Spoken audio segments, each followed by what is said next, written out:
Deus virtutum convertere et Domine converte nos. Respice de celo et vide et visita vineam istam et protegeam quam plantavi dextera tuam. Illustra faciem tuam et salvierimus. Benedicat vos omnipotens Deus, Pater, et Filius, et Spiritus Sanctus. My children, brothers and sisters in faith, today I do not come to deliver a sermon, I come to confess. This morning, something different moved through the Vatican. The bells of St. Peter's rang as they always do, pilgrims filled the square as they always have, and yet there was a silence in the air that carried the weight of expectation. Within the marble walls, whispers seemed to say, "Prepare yourself." I had already been awake long before the sun rose. My study light burned through the night as I sat at my oak desk, alone, without advisors, without translators, only with my conscience and years of quiet fury. When my secretary entered with coffee, I simply raised my hand and told him, "Today will not be like other days." Until now, many have called me a silent reformer. They said I favored small changes, gradual adjustments, words carefully spoken within the framework of diplomacy. But this morning was different. I entered the Clementine hall without greeting anyone, without a smile, without the blessing I usually give. I walked straight to the lectern, placed my papers down, and stood quietly. For several seconds I looked at the faces of bishops, cardinals, and lay representatives. Not a sound could be heard. Then I spoke words that had been weighing on my heart for years. Today, I confess what many feel, but few dare to say. The church I love is sick. Our churches are not empty because the world has turned away. They are empty because of our cowardice. We have turned faith into a hollow ceremony, and that ends now. Some shifted uncomfortably in their seats, others checked their watches, perhaps thinking this was just a provocative opening. But I continued. I said, "We have turned Mass into a spectacle. We replace the gospel with marketing strategies. We cling to tradition only to avoid action when courage is demanded. Bishops stay silent for fear of losing influence.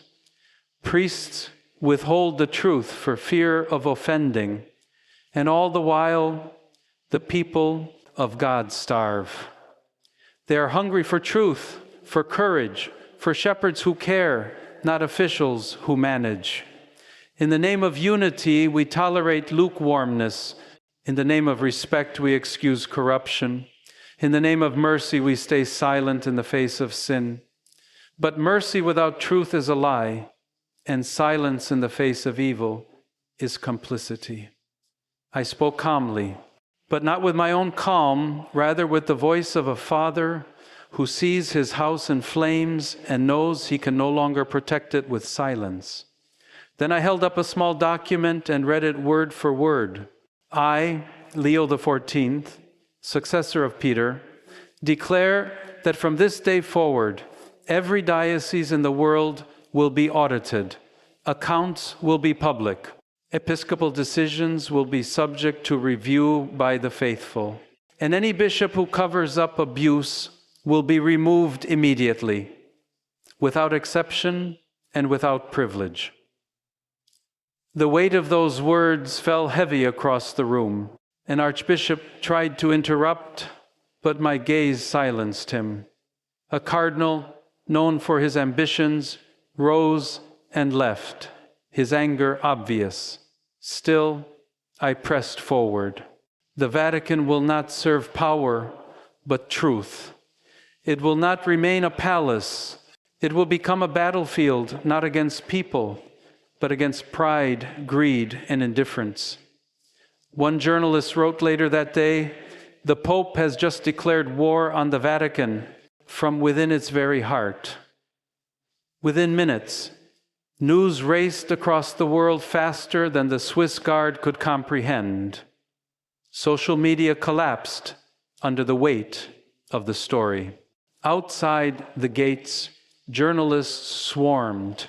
Inside, the tension was so sharp that many admitted they wanted to cry not from outrage, but from the awareness that they were witnessing a moment that would divide the history of the Church into a before and an after. I was not improvising.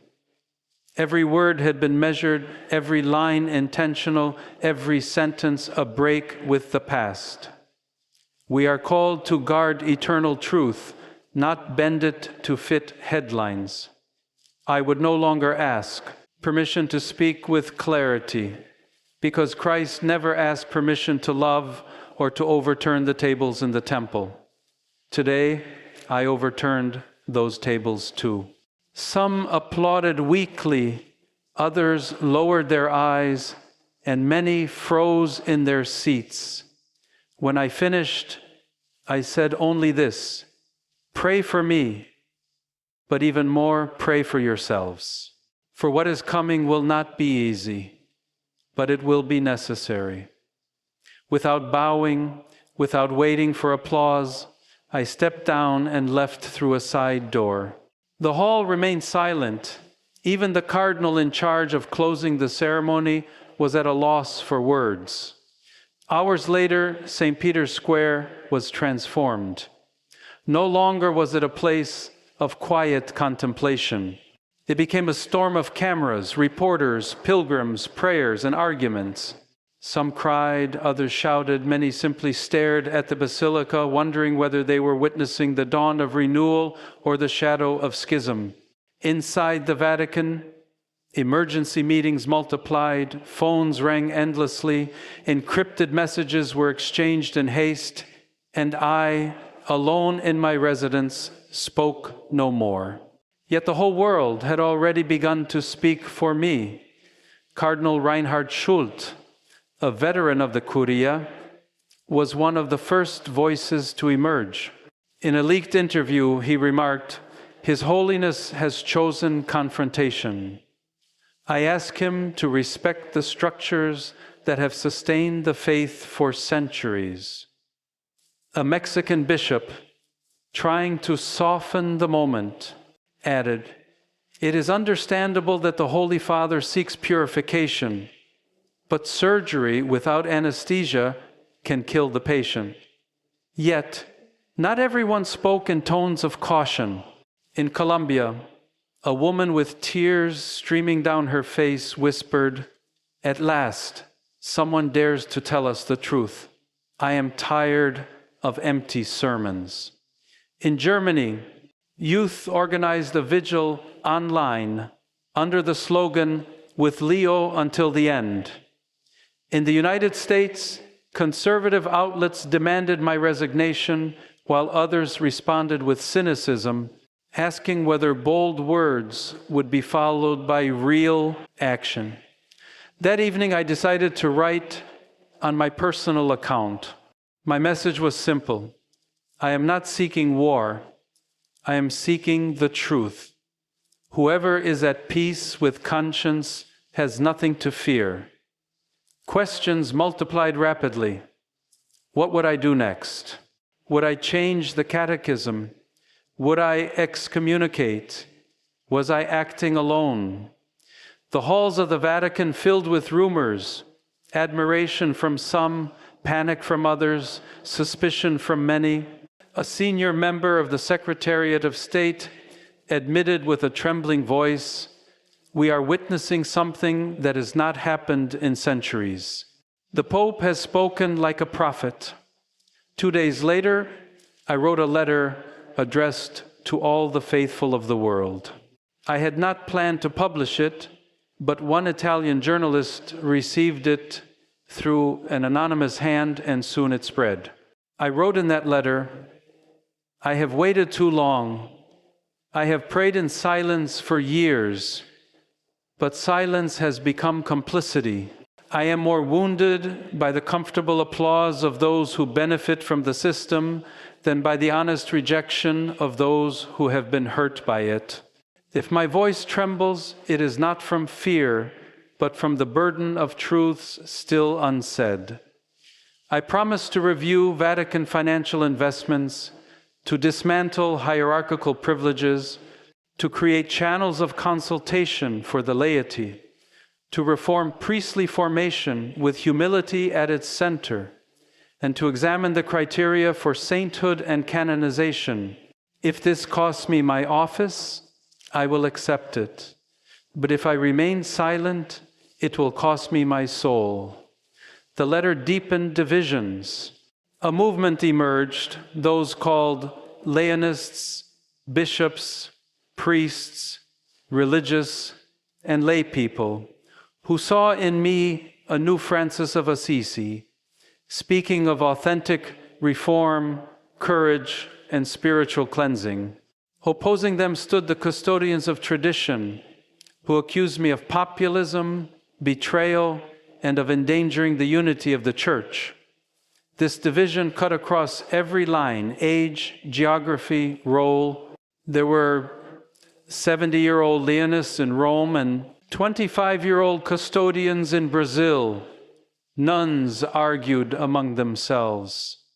Seminarians stopped speaking to one another. Some priests refused to read my words, while others distributed copies as if they were the gospel itself. On Saturday, the Congregation for the Doctrine of the Faith convened an urgent meeting. Its prefect, an Austrian cardinal, urged restraint. What the Pope has said is not heresy, it is confrontation. Whether we agree or not, it must be heard. Others, however, demanded a canonical review of my words. One voice asked, "If tomorrow he decides hell is only symbolic, or that celibacy is optional, who will stop him?" Another replied, "Did anyone stop Christ when he said the Sabbath was made for man?" Then someone spoke the word that no one wanted to say aloud: schism. Reactions spread beyond the Vatican. In a parish in Senegal, a priest read my speech aloud and declared, "If this is heresy, then Christ was guilty too." In Manila, a young priest told his congregation, "I don't know what will happen in Rome, but I do know someone has spoken for us." The tension grew sharper.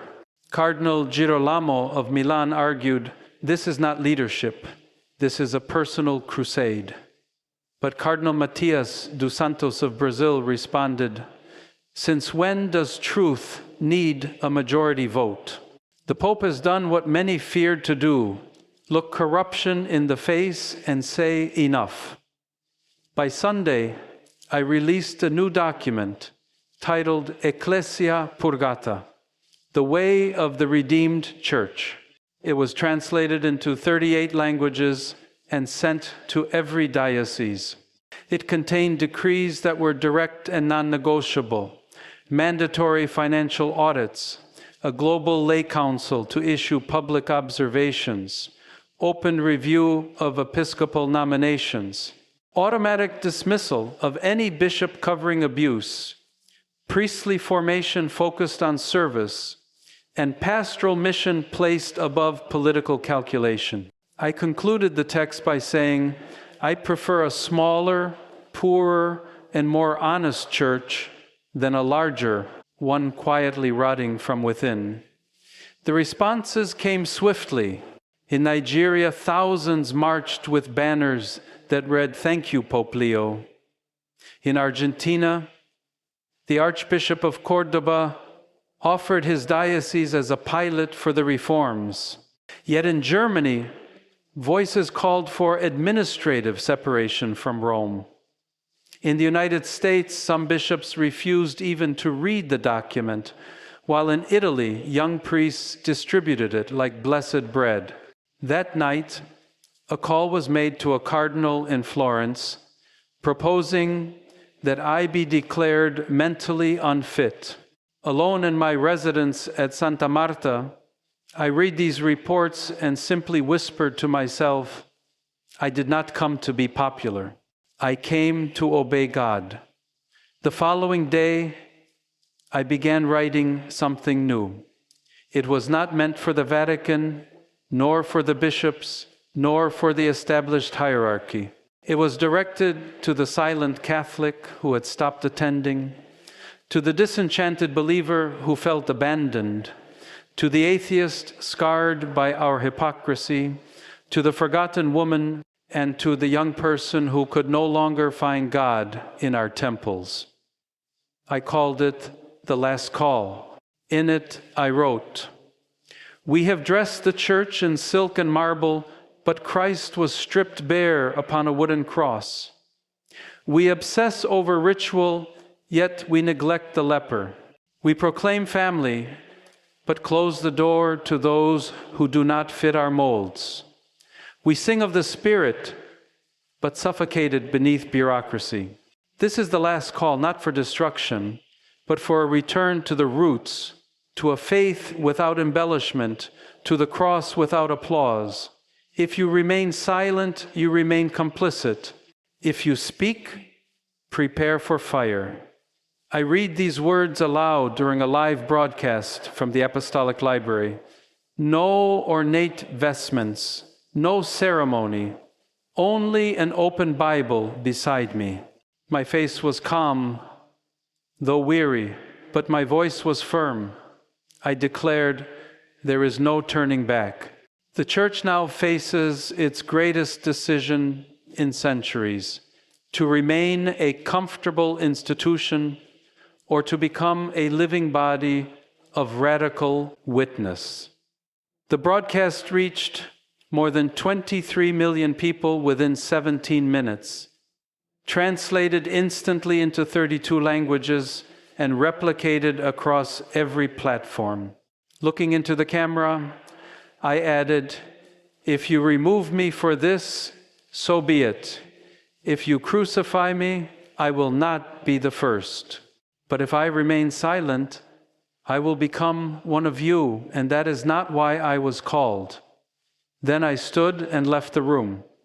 Confusion erupted. At the Secretariat of State, shouting echoed through the halls. Bishops walked out of meetings. Cardinal Schultz drafted a formal letter of condemnation. In Nigeria, bishops called for passive disobedience. In France, a proposal surfaced to declare a sede impensa, a rare move to invalidate papal authority. Yet the unexpected happened. The faithful rose up. In the Philippines, more than 10,000 young people marched with Bibles and candles. In Spain, former nuns declared publicly, "Now we believe again." In South Africa, a priest once silenced for speaking against racism was welcomed with flowers. In Canada, Indigenous Catholics proclaimed that for the first time, a pope had seen them. On social media, the phrase "last call" trended worldwide. Churches opened their doors without schedule. People came simply to pray and to listen. Something had been ignited. That night, cardinals gathered in secret, discussing the possibility of calling an anti-council to reject my authority. The threat of fragmentation loomed, a break not seen since the 15th century. At 2:00 in the morning, I sent a letter to every bishop. "Where are you? While the world calls me a revolutionary, you remain silent. While the faithful struggle between fear and hope, you calculate.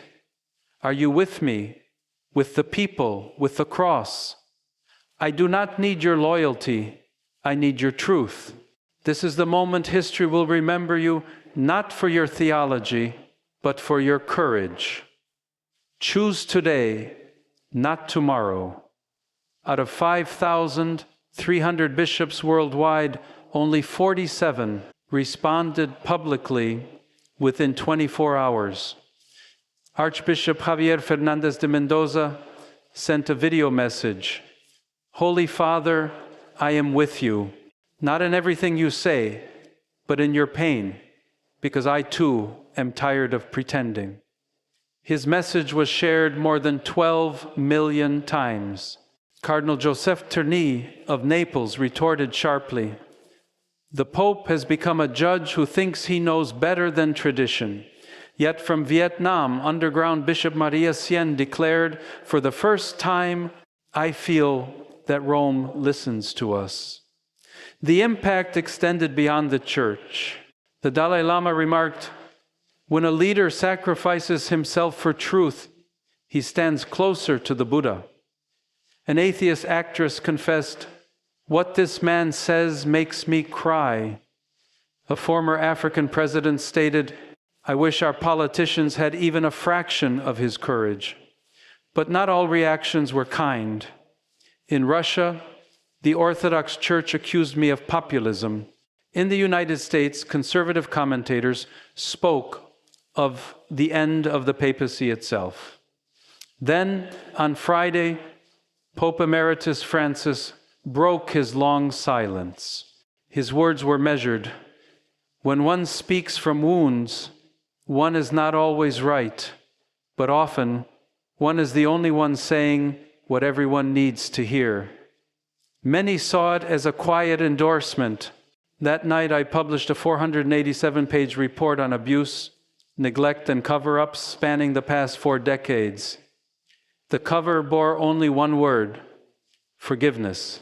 I released it free of charge in every language with one instruction: hide nothing. I did not accuse, I did not condemn. I simply allowed people to read what had always been kept from them. The world reacted with fire. Lay people demanded investigations. Bishops resigned. In Mexico, diocesan offices closed amid protests. In France, seminarians demanded formation free of cover-ups. In Africa, communities gathered to speak openly about wounds long suppressed. Meanwhile, some cardinals plotted to withdraw their support, to force my resignation, or to declare the papacy paralyzed. But for the first time in centuries, the people did not follow them. In Italy, a cardinal was met with cries of, "You have been silent for years." In the Philippines, nuns declared boldly, "We will not obey those who hide the truth." Authority, once absolute, was losing control over the hearts of the faithful. That Sunday, I appeared in St. Peter's Square, not with grandeur or formality, but holding only a microphone and a single sheet of paper. I told the crowd, "This is not a rebellion. It is a global examination of conscience." I spoke of hunger and corruption, of how we preach love while protecting abusers, of how we speak of poverty from gilded palaces. And then I proposed something unheard of, that all ecclesiastical offices, including the papacy itself, be limited to 10 years. Whoever is not willing to be a servant does not deserve to be a pastor, I said. The applause came not only from the square, but from the neighborhoods, from those who had abandoned their faith, from people who had long stopped believing that the church could change. I closed not with a blessing, but with a piercing question. Do we continue pretending, or do we begin to heal? The proposal unleashed a storm within 48 hours. Some cardinals warned of anarchy, others whispered about declaring my incapacity. Yet in Buenos Aires, priests signed letters of support. In Nigeria, a bishop voluntarily resigned his office. In Korea, young people gathered for vigils. chanting the slogan, 10 years of power, a lifetime of service. In Rome itself, an elderly woman placed a candle before St. Peter's Basilica with a handwritten sign, "Thank you for reminding us why we are still here." On Monday, the Holy See announced that I would take a temporary absence for health reasons. But before noon, I reappeared in a small chapel, dressed simply, without cassock or ring. Standing before the altar, I said, "I do not renounce my faith, I renounce the theater." I placed the fisherman's ring upon the altar and added, "We do not need a spiritual monarch, we need a witness." The Vatican panicked. Media outlets broke into regular programming. Thousands of people rushed to the square, not with banners or chants, but in total silence, aware that they were witnessing history unfold in real time. And I told them, "My children, I am not searching for followers. I am seeking awakened consciences." The second part of the last call is about to come. I do not yet know if it will be a renunciation, a global act of repentance, or a canonical reform. But I know one thing: I will not remain silent. Silence is death. The Church must now choose whether it will be made of marble or of living flesh. And you must choose your voice, for your word can be the flame others are waiting for. The air was heavy with both fear and hope. Cardinals met in hurried councils, weighing possibilities never before confronted in modern times. Was this a revolution, a purification, or the prelude to collapse? In the streets, ordinary believers whispered, cried, prayed. Some trembled at the thought of division. Others felt the first stirring of renewal. The Church had reached a moment it could no longer postpone. And though the halls of power shook, the hearts of the faithful were awakening. From that moment onward, nothing was the same. Inside the Vatican, frantic voices argued over what must be done, while outside, the faithful were discovering their own courage. I reminded them that I did not come to play the role of a ruler, but to live as a servant, and I would not retreat into silence. I said clearly, what is coming is not just reform, it is the final battle for truth. The divisions deepened, yet so did conviction. Across the world, Catholics gathered not out of habit, but out of hunger for honesty. In the Philippines, more than 10,000 young people filled the streets with candles and Bibles. In Spain, former nuns declared, "Now we believe again." In South Africa, a priest once silenced for speaking against racism was welcomed with flowers. In Canada, Indigenous Catholics said they finally felt seen. The words "last call" trended everywhere, transforming into prayer, protest, and dialogue. But within the walls of power, opposition hardened. Some cardinals whispered about forcing my resignation, others about declaring the papacy incapacitated. Yet the faithful no longer obeyed them without question.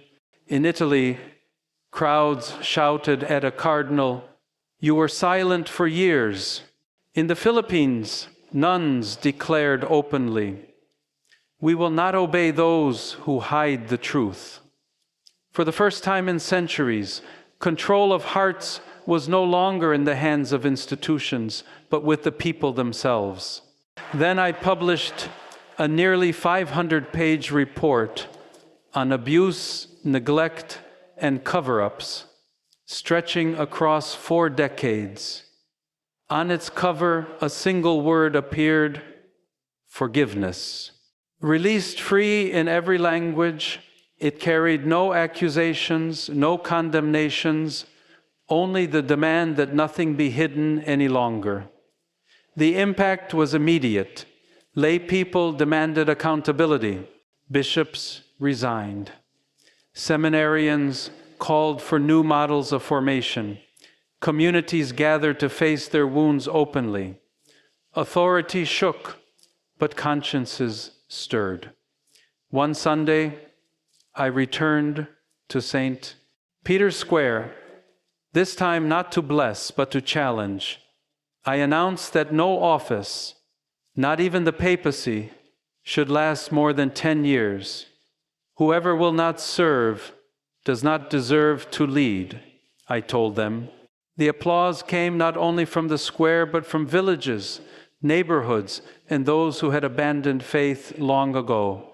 In Nigeria, a bishop resigned voluntarily. In Korea, vigils filled the night.